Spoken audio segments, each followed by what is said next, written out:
Good morning. I hope that you're having a great morning. I hope that the songs we've sung this morning, that the Lord's Supper that we've all taken together has been encouraging to you. And I hope that you've seen it as an opportunity to give to our God, as our worship is a sacrifice to the Lord. So if you'll stay with me for a few more minutes, we're going to look at the Word of God together. Our theme this year is fixing our eyes on Jesus. And this comes from Hebrews chapter 12. If you would, please turn with me to Hebrews 12. We're going to read Hebrews 12, verses 1 through 3. Therefore, since we are surrounded by such a great cloud of witnesses, let us throw off everything that hinders and the sin that so easily entangles. And let us run with perseverance the race marked out for us, fixing our eyes on Jesus, the pioneer and perfecter of our faith. For the joy set before him, he endured the cross, scorning its shame, and sat down at the right hand of the throne of God. Consider him who endured such opposition from sinners, so that you will not grow weary and lose heart. Paul mentions running a couple of times in his letters. This time he mentions to run with perseverance, fixing our eyes on Christ.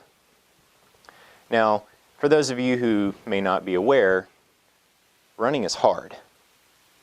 And it kind of goes against our natural state. You know, we as people, we tend to try to move less. I mean, that's why we have remote controls, so that we don't have to get up and walk 6 feet across the room to change the channel. That's why we have delivery services, so that we don't actually have to go to the store can come to us. Our natural state is to have the greatest reward with the least effort. But Paul is saying when it comes to our Christian walk, well, it's not actually a walk. And it's certainly not a sit back and a lazy boy. Our Christian walk is a run with perseverance. So when it comes to running, I want you to think about a race. Hopefully all of you have seen a race. And imagine the runners when they get set at the very start. So they all line up at the start line. And usually they have a little ritual that they go through, and a lot of them will put their hands just right on the start line, and then they'll get their feet set in the blocks, and they'll have their head down, and the man with the starting pistol will say, set, and then they look up. And you can see, when the camera zooms in on their face, you can see an intense focus. They're not getting out their cell phones. They're not looking down the line. They're not waving to people in the stands. When he says set, they are staring hard at that finish line. They are burning that into their mind. They're blocking out everything else. They are fixing their eyes on that goal. There was a movie a while back with Kevin Costner. It's called For the Love of the Game. He plays a Major League Baseball pitcher. And he plays for Detroit, and I believe he's in Yankee Stadium. And so, the crowd is going nuts. Some of them are cheering. There's just general crowd noise. But, there's also people that are just chewing him up one side and down the other. Really giving him the business. And you can tell, it kind of shows him kind of circling the mound as he's getting ready to start the game. And he's kind of getting a little anxious. He's kind of looking out at the crowd at all these people, and he himself is an older player, and so he knows that people think he doesn't have the stuff anymore. But all this just noise is crashing down on him, and it's kind of getting to him. But he has a method, apparently, that he has kind of worked on throughout his career to help kind of take that noise out. And so what he does is he gets on the mound and gets set, and gets in his position, and he says, "Clear the mechanism."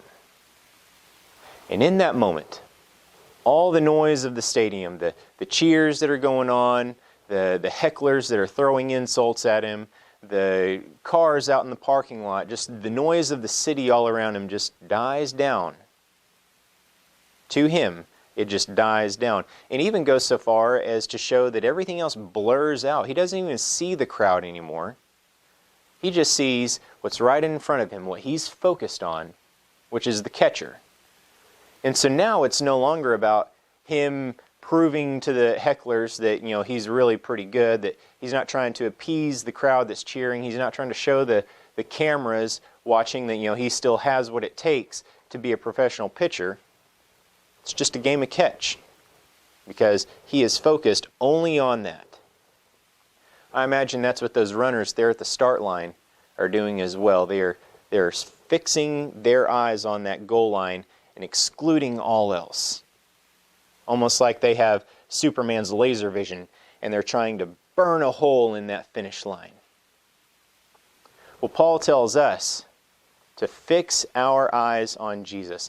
Imagine how that would change our lives if we could fix our eyes on Jesus with the same intensity that those runners fixed their eyes on that finish line.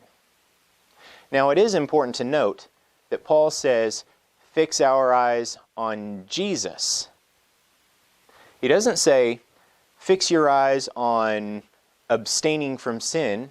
He doesn't say, fix your eyes on being sure you do more good works. He doesn't say, fix your eyes on practicing, religious practices.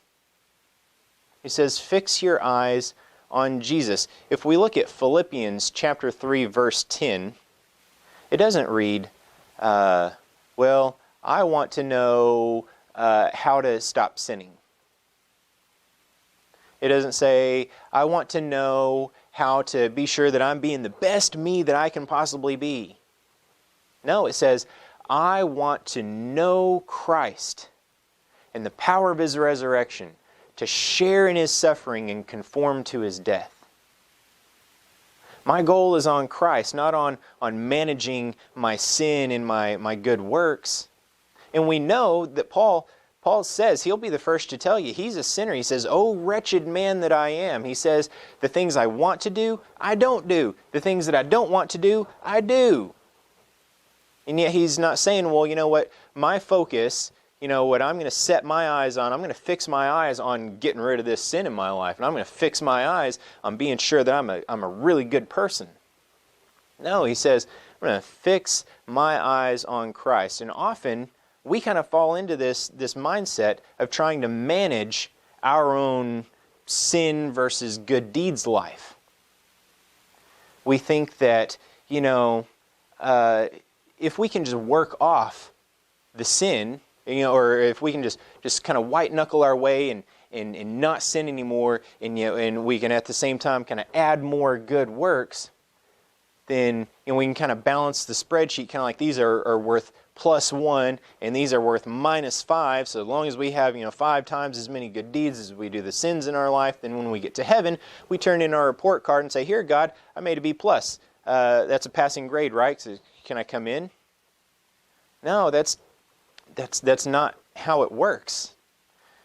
And Satan, Satan loves us doing this. Oftentimes we think that Satan, he would have us do these wicked, vile, evil things.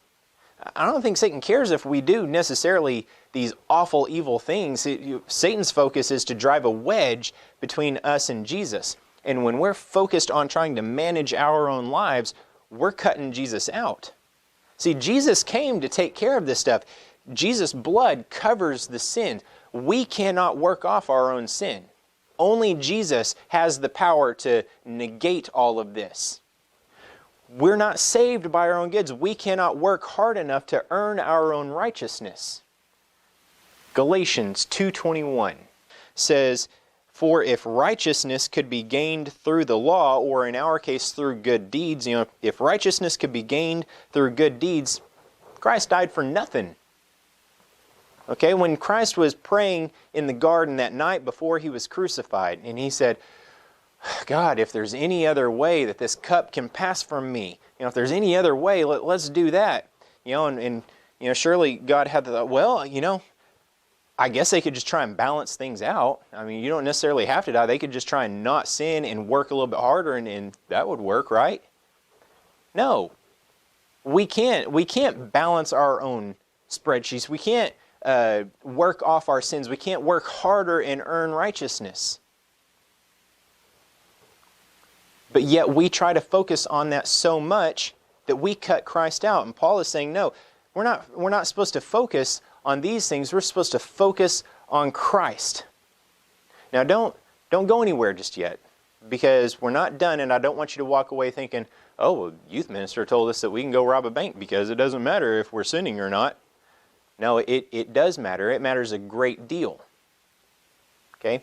Because it shows where our focus is, how these things are going. You see, when we are focused on Christ, then these things automatically line up the way that they're supposed to go. Let's go back to the starting block with that runner. So, he's down, and he's set, and he's waiting for the pistol to go off so he can start the race. Okay, and he is focused. He has set his eyes on that finish line. The coach doesn't have to come up behind him and say, hey, before you start running, just let me remind you, don't go running off into the field. Okay, so focus on not running into the field. Oh, also, focus on not thinking about food right now, okay? Just try to keep your mind set on the run. Focus on not thinking about food. Just avoid those things. Avoid the field, avoid food, okay? Oh, also, you need to be sure that when the race starts that you stay in your lane, okay? So focus on staying in your lane. Oh, big one. Focus on moving your legs faster. All right, so try and add some more leg movement, okay? So focus on all those things. He doesn't have to say to focus on all those things. When that runner is focused on that finish line, when that is his driving force, when he is missing a piece of himself and it's there at that finish line and he has to have it, as soon as that gun goes off, he doesn't have to focus on running out into the field because that's not where he wants to be anyways. He's going this way. He doesn't have to worry about staying in the lane or thinking about all these other things. He doesn't have to think about moving his legs. All of that naturally happens when that's his driving force, when his goal is to get to that finish line and he must get there. All those things are going to naturally line up to accomplish that goal. When Christ is our driving force, all of these things line up. We no longer care about managing our sin life because sin is an annoyance now. It's in the way. We don't want to run off over into the field, because we want to run to Christ. We're not focused on being sure that we're doing enough good deeds, because running after Christ accomplishes those deeds. Those are the driving force. When we know that Christ loves taking care of people and being kind and compassionate, then we do those things because that's our driving force. But when we instead focus on managing our sin life and bolstering our good deeds, we're cutting Christ out, and this actually becomes a burden to us when we're focused on this. In my marriage,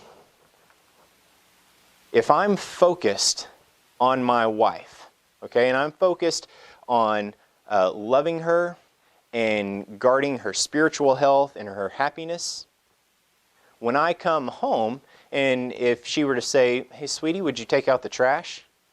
And I say, do I have to? I mean, I guess I do. I signed the marriage contract and I made the vows that, I got to love and honor and obey. And so I guess if I have to, in order to stay in the relationship, if I got to take out the trash, then I'll do it. I'll do it. Okay, I'll do it. All right. Does that sound like I'm really focused on her in the relationship? That really sounds more like I'm focused on myself. But if I'm focused on her in our relationship, then when I come home, I'm automatically thinking, hey, I need to get that trash out. That would really help her out. That would make her happy. That would improve our relationship if that were out of the house and we can move on to other things. If I were to consider buying her flowers and I'm at the store and, man, I got to shell out $10 for these plants that are just going to die in a few days. I mean, it's just a waste of money. But instead, if I'm focused on, what? I want my wife to be happy.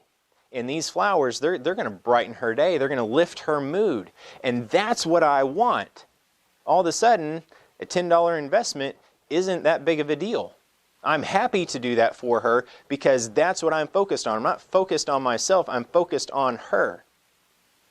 Are our eyes focused on Jesus and knowing Him? Is that our driving force to know Him? That's what got Peter up and out of the boat.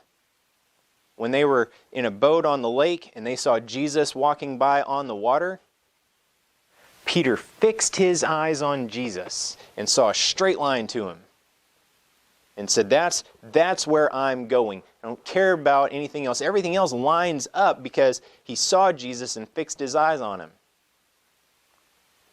Are we fixing our eyes on Jesus?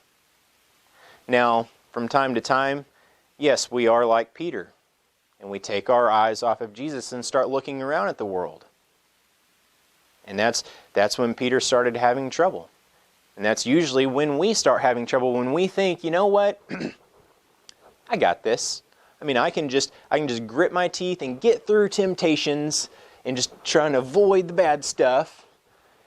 And I can help with homeless people more often. I can give more to church, and I can send encouragements to the sick people and people who can't get out of their house. I got this. I mean, it's not that hard. I can do it. But the truth is, we don't got this. Okay? Peter didn't walk on water by his own power. Neither can we earn our own righteousness by our own power. If you need help focusing on knowing Jesus, we're here to help. Please get in touch with us. The ministers here, the elders, in fact, every member of this church wants you to know Jesus and to fix your eyes firmly on Him. If you need to get in touch with us, we have all kinds of contact information on our website, northheightscoc.org. That stands for North Heights Church of Christ, northheightscoc.org. You can find the three ministers' email addresses on there. You can find a way to directly contact the elders. Get in touch with anybody here. We will find a way to get together with you. We will pray with you. We will study with you. We will encourage you any way that we can to help you get focused, just like that runner at that start line. In fact, that's where we find ourselves this morning. We're on the start line. On your mark. Get set.